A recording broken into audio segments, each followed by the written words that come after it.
Gotcha. first. Cool. Go ahead. First one for Gabby. You obviously got out to a super hot start there in that first half. We're kind of the Energizer Bunny. You know, how was that for you? You know, just the whole game. Yeah, I think it was really fun just to kind of like start and get us going. Just kind of be able to bring the energy, and then in that second half, like I think everyone kind of just fell into place. Everyone was bringing energy from the bench, from on the court. This one was lighting up threes from like none other, which was fantastic. So, I mean, Cat Grizz is just unmatched. Like the excitement for Cat Grizz, it's one of the most important games up to this point, and it's one of the most fun games. It's just a good rivalry game, and it was really fun. And then Tori, I got two for you. First one, obviously, huge night there in that second half. You really got going from three. Gabby just kind of alluded to it. You know, what kind of got going for you? The net just look massive for you? Yeah, kind of. I don't know. I took a few shots at halftime and I was feeling pretty good. And that first shot right out of the half went in, and the basket did feel a little bit bigger. So I just kept shooting, and when I was open, and they were going in. And then last one I got, you know, you've won 5 straight now against the Grizz. Just how's that feel? So good. After the game, I was like, I've never lost on my home court against the Grizz, and that is such a special thing to do. And I don't know, it's just obviously this rivalry is very fun and very intense, and I think the freshmen and underclassmen can feel that now, even without fans. Like we brought the energy tonight, and it was something special. I'm good. Thanks, guys. All right, I've got Coulter with his hand up. Go ahead. Hi, ladies. I'll start with Tori. How did the emotions and just the energy in the arena compare to normal Cat Grizz? Because usually you're playing in front of thousands and thousands of people. Yeah, I mean, it's definitely different, and I feel for the freshmen who didn't get to feel that experience, but we still had so much fun today. Like as a team, we were hyping each other up and just getting that energy from ourselves when we usually do get it from the fans. So we found a way to make it like as normal as we could for a Cat Grizz game. Was it hard to settle in early since it was an atypical rivalry atmosphere? Yeah. I mean, I think we still had a little jitters, but I think if we would have had the fans, we would have had way more jitters. But yeah, right. It definitely took a little bit for us to settle in today. And once we did, we really got going. Gabby, hi, Coulter Nuanez. I don't know if I've ever actually interviewed you before, but congratulations on a good game, good win. Coming into the game, one of the key matchups was limiting Montana's post touches because Abby Anderson, Carmen Gfeld have been so good. Did you guys do anything particular to try to limit Montana in the post when you guys were on defense? I think just for us, it was more like communication and just being aware of that they try to run their offense to the post play. So we had to do our job and the best that we could to keep the ball out of their hands. So that was something we really harped on this week because they do run a lot through their posts, and we were all of our posts were ready for that. Even our guards were ready for that. So I think that was just a big key point for us today. And Tori, last one for me, matchup of two of the best point guards in the league. And each one likes to dictate the tempo in a different style. But how key was that, do you think, that you guys were able to play your tempo and your style for most of the game? Yeah, I think that's huge. I mean, Darian was definitely frustrated. She told me she was frustrated, but she didn't let it show. And she kept working her butt off on defense, even when she wasn't getting those shots that she usually gets. So I think it was just I don't know. It was a good game for her, but I think she's going to come out even more excited on Saturday. Thank you.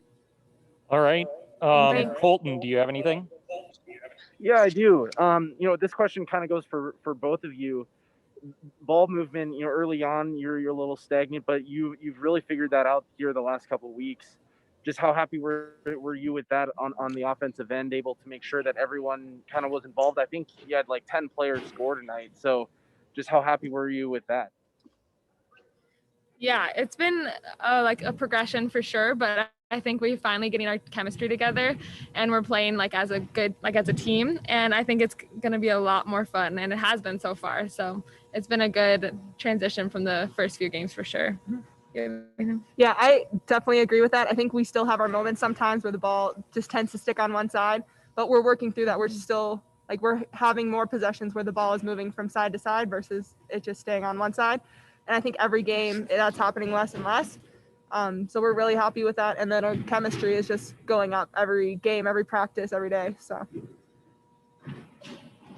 And, defensively, it seemed like you kind of figured things out there in the second half too. Was there any particular adjustments that you felt like, or was it just a matter of clicking on that end after a little while?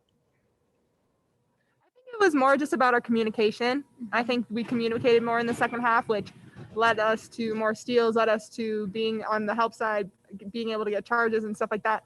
So I think the more we communicate, the better our defense is, and I think we really did that in the second half. Yeah, I agree. I think we knew what they wanted. They wanted to go through their post play, so we were just trying to take away those primary actions and make them do something different. Mm-hmm. All right, that's all I got. Thank you.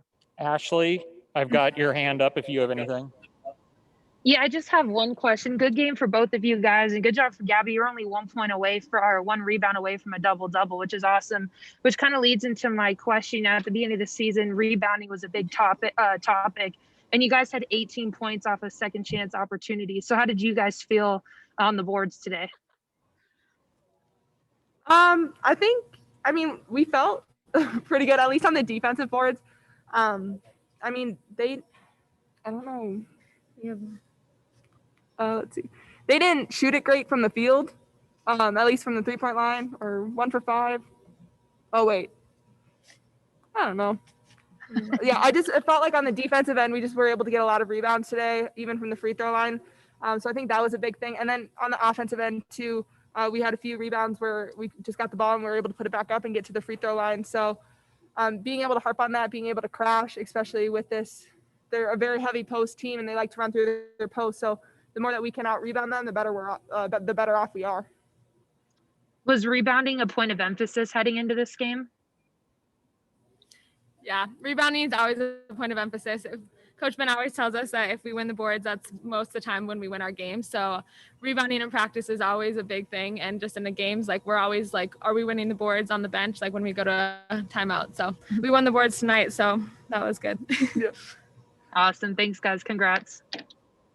Thank you. Anyone else have anything they want to ask? Yeah, I just had one question for the two of you.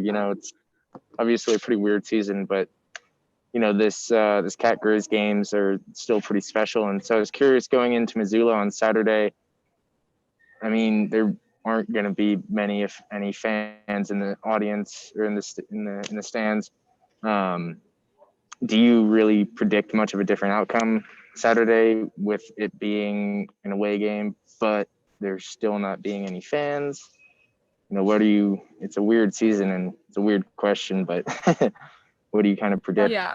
Well, I hope there's not a different outcome. Yeah. Either way, we still need to come play ready to play. They're not probably happy with this outcome of this game. So they're going to come ready to play on Saturday, and Delberg Arena is always hard to play in, even without the fans. Yeah. So I think we just got to lock in with our freshmen too and tell them that that's a hard atmosphere even without fans. So yeah. They have a great arena and we just need to be ready. We'll have our shoot around, we'll get settled in. I think the sooner we settle in, the better off we are. So we'll just try to get everyone ready and be prepared, even with no fans or even if they have some. Like Tori said, it's a tough arena to play in, but we just have to hope and play our best. Thank you. That's all I have. Thank you. Appreciate it. Thanks. You got your Good job, ladies.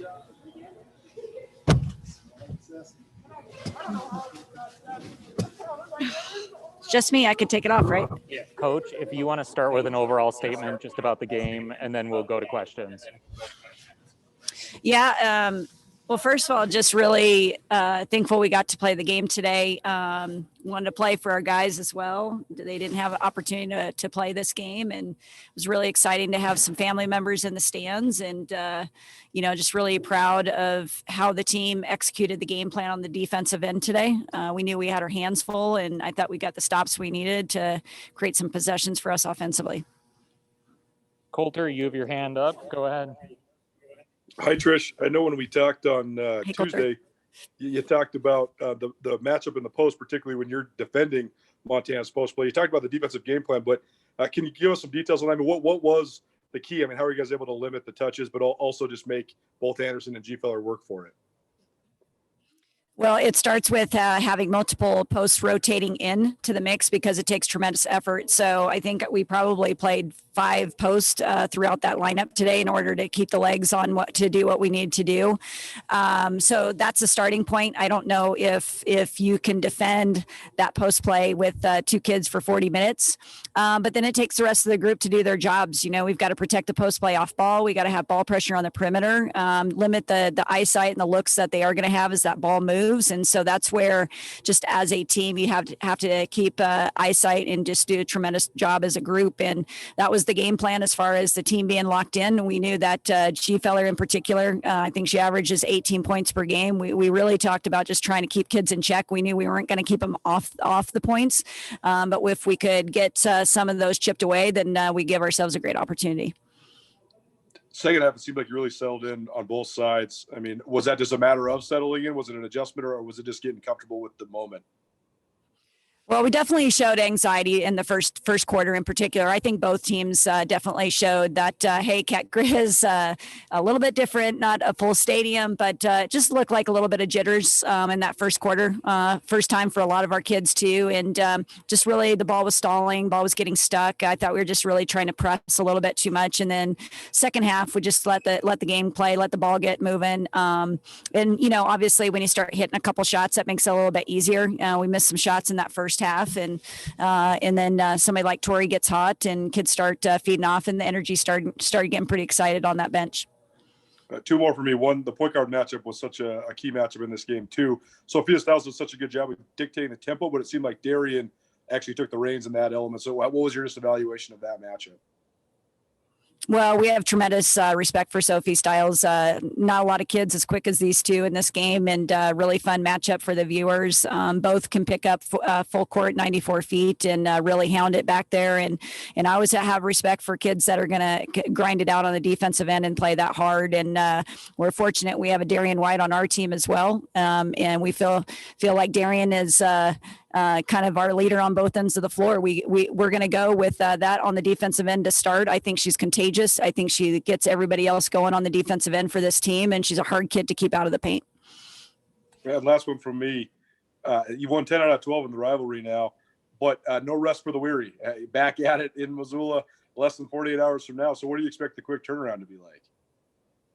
You know, my biggest concern, Coulter, is just the quick turnaround. Usually you have a Cat Grizz rivalry game. It's such an emotional high, and then you just have that emotion just kind of catches up to you a couple days later, and you're just fatigued from the emotion. And we've got to play again the same team on Saturday, and it's still an emotional, very important game. So we've got to just settle in and just celebrate this for a couple hours. But then I need these kids to get to sleep and lock in on our game plan, any adjustments that we're going to provide them, and things that we might expect on the other end, and get ready to go, because we know that Montana plays extremely well on their home floor. I think they're undefeated on their home floor this year. So we know that we're going to get a little bit different team on Saturday. They missed some shots today that I know that is not typically shots that they're going to miss. Thank you.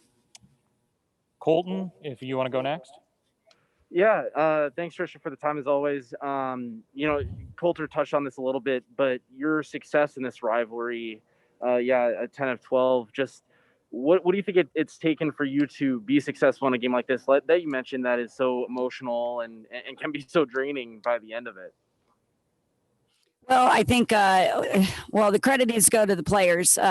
We just continue to build this program. We try to get better every year. And you go into the season knowing and respecting this rivalry game. You know, it's very unique that you have 2 programs in the same state that are in the top 50 in home attendance. And, you know, it's just such an incredible thing to have for kids to have that kind of atmosphere on a daily basis. And you want to do your part for your community. And our kids take a lot of pride in that. And we know that every time that we have this game, it's one circled on both ends, and you've got to be up for it. You got to be locked in. But the biggest thing is eliminating the distractions. And I was a little bit nervous with having parents here today. Even my family was up there in that second row, and that might have been a little bit of of the anxiety, but anxiety or jitters is probably more of the Cat Grizz rivalry. But we wanted to get them settled in to focus to doing what we need to do, and I really, really was proud of how we were able to do that today.